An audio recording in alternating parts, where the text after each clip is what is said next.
जब हम मैं सेम पंजाब विद मी, मेरा कॉलेज सेंट स्टीफेंस कॉलेज था। हाँ। वहां पे प्रोसेलिटाइजेशन इवेंजेलिकल आती थी, एंटिटीज आती थी। They would sing and dance and all that stuff, praise of Jesus. In fact हमारी असेंबली जहाँ पे होती थी वहां पे ऊपर ही लिखा हुआ था कि Jesus shows the light and I am the light of the world. He that followeth me will go from darkness to light. तो it was purely proselytizing.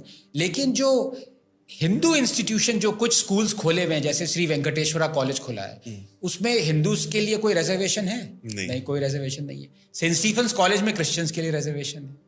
तो discrimination starts in a very subtle, more than unsubtle or non-subtle way. It's a very subtle way discrimination. लोगों को पता भी नहीं चलता।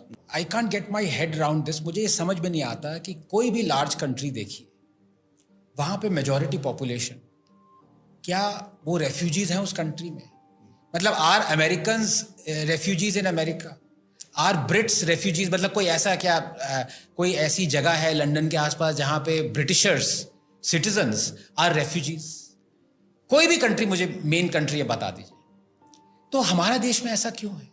कैसे हुआ ये कि 33 साल से 7 lakh majority population are refugees in their own land?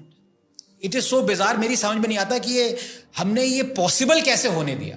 हो सकता है ये हुआ, लेकिन करेक्टिव मेजर्स क्या थे? या आप 2 साल तक कह सकते हैं रेफ्यूजीज थे, बड़ी शर्म की बात है। 3 साल, 10 साल, पार्टीज चेंज हो गई, गवर्नमेंट चेंज हो गई, 15 साल, 20 साल, 33 साल। मतलब मजाक चल रहा है क्या? ये कोई कंट्री है? या मतलब आप उल्टा कह रहे हैं कि अब ये कंट्री हिंदू राष्ट्र बन गया है। ऐसा कौन सा राष्ट्र आप मुझे दिखा दिए जहां पे मेजॉरिटेरियन मुस्लिम राष्ट्र हो, क्रिश्चियन राष्ट्र हो, जहां पे मुस्लिम्स और Christians are refugees in their own country? It's unheard of. तो एक तो मुझे ये बहुत बिजार लगा। दूसरा मुझे ये लगा कि आप लेफ्ट को देखिए। लेफ्ट कहता है कि जस्टिस आप मांगो नहीं, हथियाओ।